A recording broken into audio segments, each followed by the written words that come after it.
Hello and welcome. This is Property and Style, your one-stop shop on everything real estate. Property and Style is a program that has been designed to ensure you're enlightened and empowered about everything that has to do with the built environment. It is coming to you from the network service of the NTA. My name is Patience Eloy Abba. Thank you for keeping a date with us.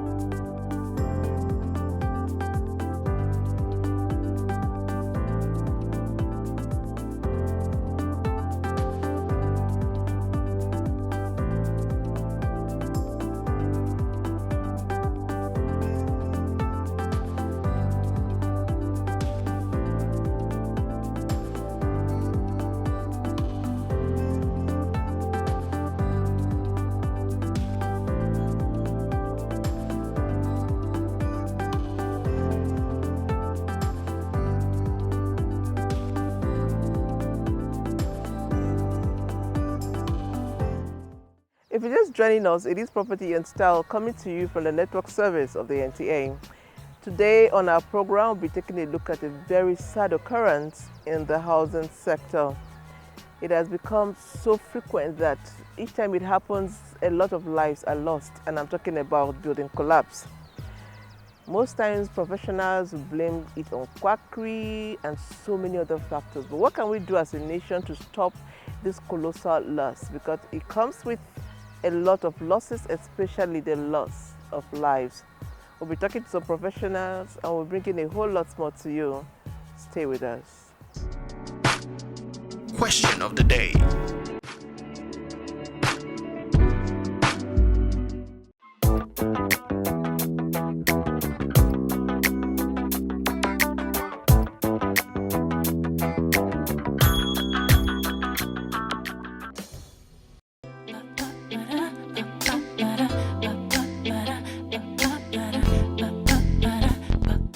Building collapse is the sudden structural failure, failing partially or entirely of a building, threatening human life and health. When internal load-bearing structure elements fail, a building will collapse into itself and exterior walls pulled into the failing structure. A building can suddenly collapse for different reasons: faulty constructions, termite damage, rot, damage caused by weight of rain over time, the weight of people or personal property, blast, vibrations, or decay. Sadly, building collapse is becoming a common occurrence in Nigeria. In the month of August 2022 alone, 3 cases of building collapse have been recorded in Lagos, Abuja, and Kano cities. Many of the recorded cases of building collapse in Nigeria are due to the use of defective or substandard building materials, faulty designs, negligence, incompetence, non-adherence to building codes and standards, quackery, and high level of corruption.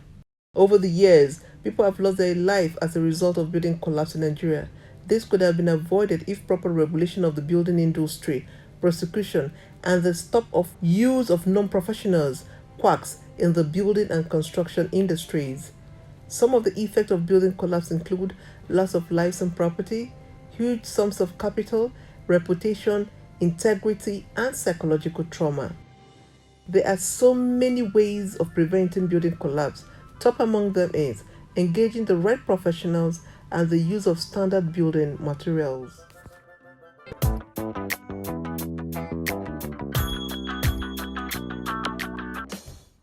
Prospective clients most times do not engage these requisite professionals. As such, they don't get what we need to get or what we are expected to get as a finished product, and that is why most times this issue of collapse keep happening, and we keep saying we don't see professionals involved in this project.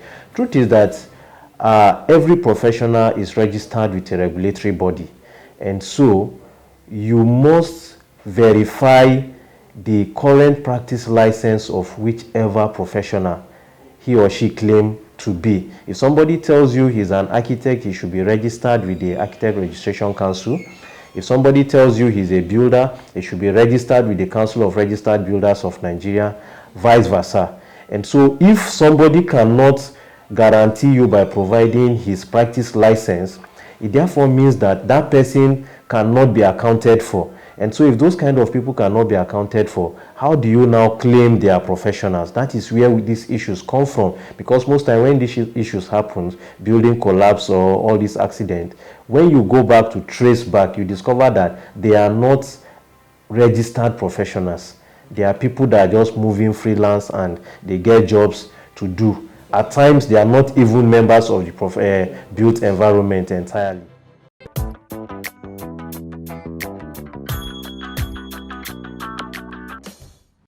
There have been attempts to bring everybody together.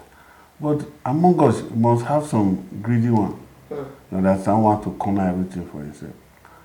And until, as you rightly said, until we all come together and agree to stop this menace, it will continue. It will continue. We are supposed to be together. Because I was in one committee. I was discussing with one, we were discussing something on the committee on October.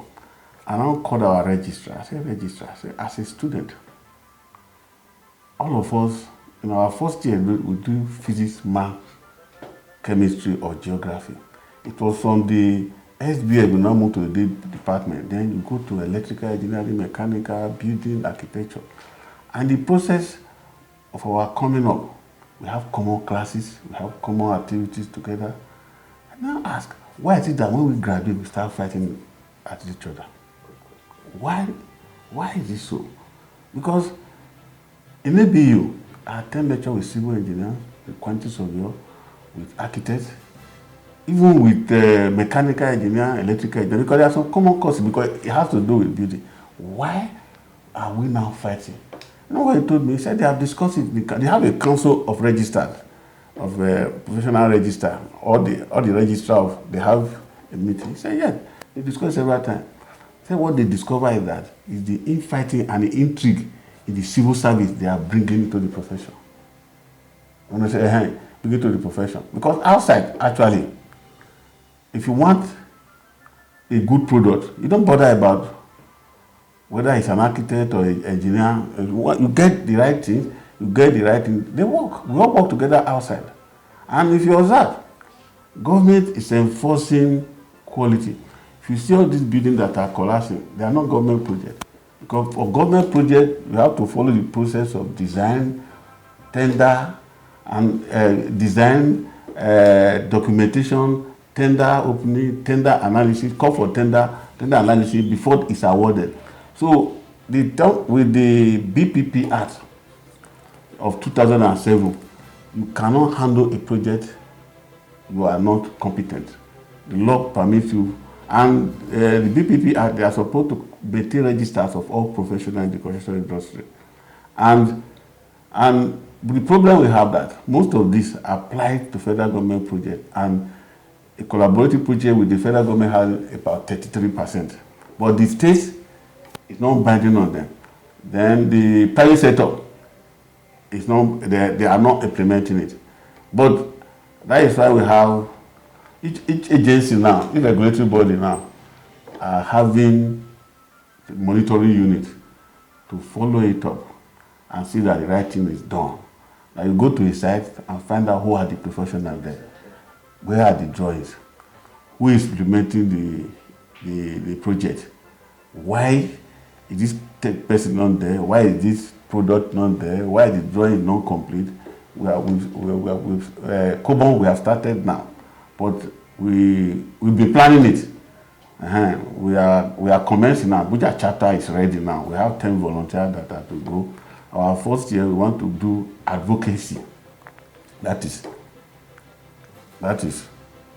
trying to encourage them, to educate them on the need to get proper person, irrespective of the course, a proper person to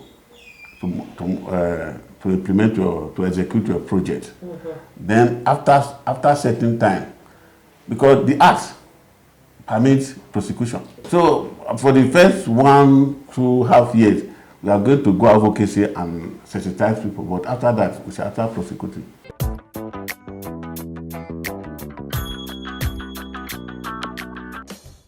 For us in the Nigerian Institute of Building, our advice to investors, especially those in the private sector, they should first of all consider human life beyond profit margin, because most at times their interest is how to break even and not to secure life.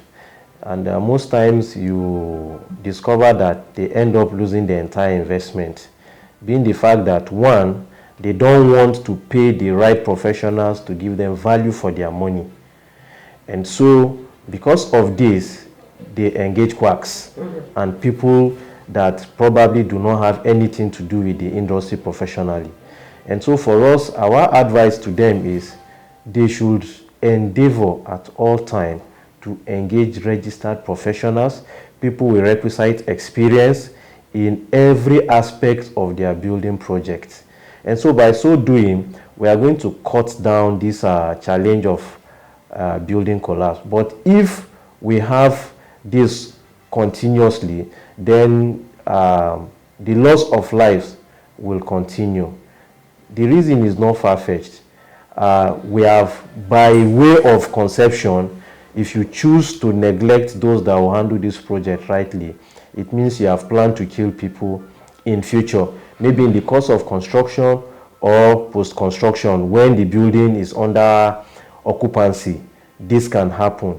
And so what we have realized is most times, even if you go into the private estates sprouting up here and there in Abuja, they hardly get the right people. Just a few of them are doing the right thing. A lot of them are much more interested in the profit they are going to churn in, and so that overshadows protection of life and property. And so by so doing, they are not doing the right things. At times you even go into estate, and that's where the development control comes in. People build haphazardly, they claim land, they reclaim land, and they start building immediately, at times affecting the nature, the part of the nature of the estate. When I say nature now, I'm referring to like green areas, waterways, areas that could have been reserved. All these areas are used and built up. By so doing, the core reason for this is for them to make profit. And so they are not really looking at the professional input. They are not looking at what is at stake. And so if profit has overshadowed your reasoning, then you are not going to be considering life and the security of the property that you want to, or the security of your investment. I want to add to what you just said. Most investors, they are more interested in what they can make, not necessarily the quality they can make. I will give an example of the 21 billion that collapsed in Lagos. The main investor, there was an interview that he doesn't believe in professional. They don't do anything. He was carpeting professional that they are not useful. They don't give instances. The engineer involved, before those things resigned, they were not obeying his instructions. So he resigned. And he said he doesn't need professional, that he can do anything. But unfortunately, he died. He died in the collapse, which is very unfortunate, because I would have preferred him to be alive to see the folly of not taking professional into consideration when we are developing such high-flying projects.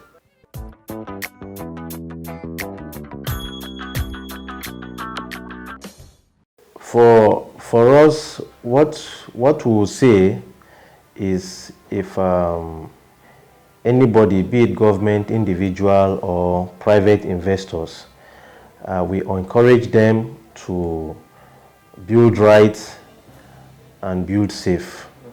By so doing, they should engage requisite professionals.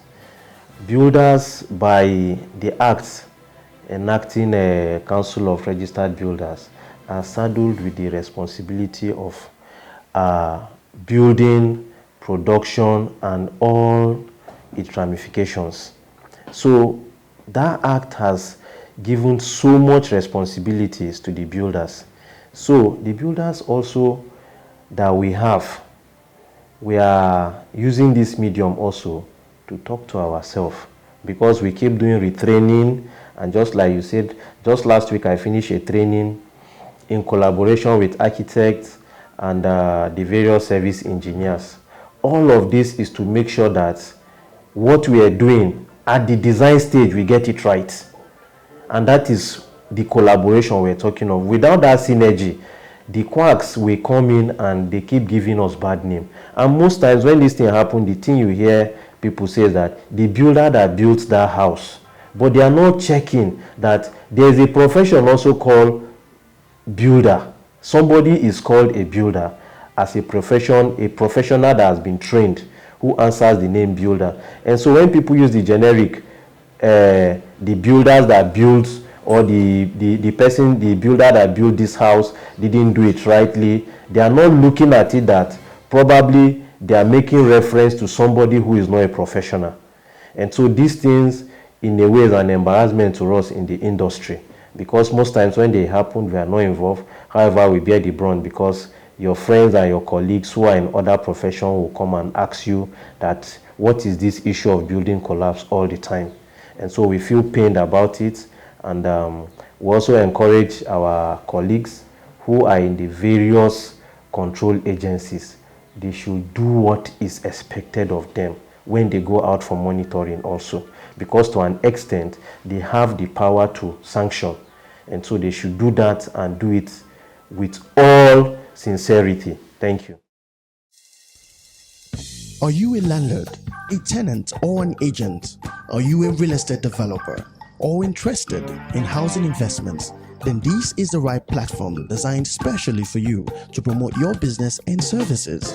To learn more about property investments, tune in on this station every Monday at 11 a.m. If you've got questions, we have answers. For further inquiries, please call us 08066417900.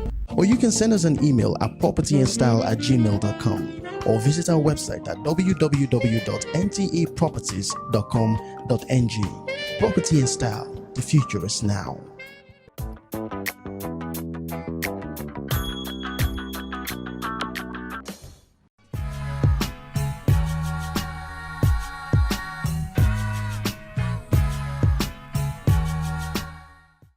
A roof is a part of a building envelope. It is the covering of the uppermost part of a building or a shelter, which provides protection from animals and weather, notably rain or snow, but also heat, wind, and sunlight. The characteristics of a roof are dependent upon the purpose of the building that it covers, the available roofing materials, and the local traditions of construction and wider concepts of architectural designs and practice, and may also be governed by local or national legislation. In most countries, a roof protects primarily against rain. A veranda may be roofed with material that protects against sunlight but admits other elements. The roof of a garden conservatory protects plants from cold, wind, and rain but admits light. A roof also provides additional living space, for example, a roof garden. The two parts of a roof are the supporting structures and its outer skin or uppermost weatherproof layer. The roof is definitely one of the most important components of the structure. The foundation is equally important. It provides a basis for stability. However, if the roof fails, everything under it is subject to failure, leaving the foundation with nothing to support. A roof is one of the objects that turns one's home into a shelter. The type of roof you choose for your home or business can vary depending on the goal you have set for your structure. There are several types of roof covering available today, ranging from high to average in cost, and they vary in life expectancy. Typically, asphalt shingles are the least expensive of the roofing products and offer the wildest range of colors, with a life expectancy ranging from 15 to 30 years. The roof is one of the most important aspects of your home. Without a good roof, your interior and framing could be damaged. Leaking roofs are one of the main causes in mold and matting on your sheltering, insulation, drywalls, and framing. A good-looking roof will also give your home a nice value and a good curb appeal. NTA Properties Investment Company Limited, a subsidiary of the Nigerian Television Authority, specializes in creating comfort in all areas of life, such as real estate investments, that is, land, houses, and office spaces, mass leasing, savings and loan scheme, and so much more. Other information and entertainment services include Property in Style, a TV program that airs on the network service of the NTA, and also Property Connect, a nationwide magazine. Our priority is to bridge poverty gaps and sustain quality welfare of our clients. Partner with us and watch us help you grow. Pay us a visit today at the NTA headquarters permanent site, Area 11 Gariki, Abuja, or our Lagos office at number 15 Awolowo Road, Ikoyi, Lagos. For more information, visit our website on www.ntaproperties.com.ng, or you can email us on ntapeak2000@yahoo.com. Call us on 0066417900. NTA Properties Investment Company Limited, the much needed help at your doorstep.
And the answers.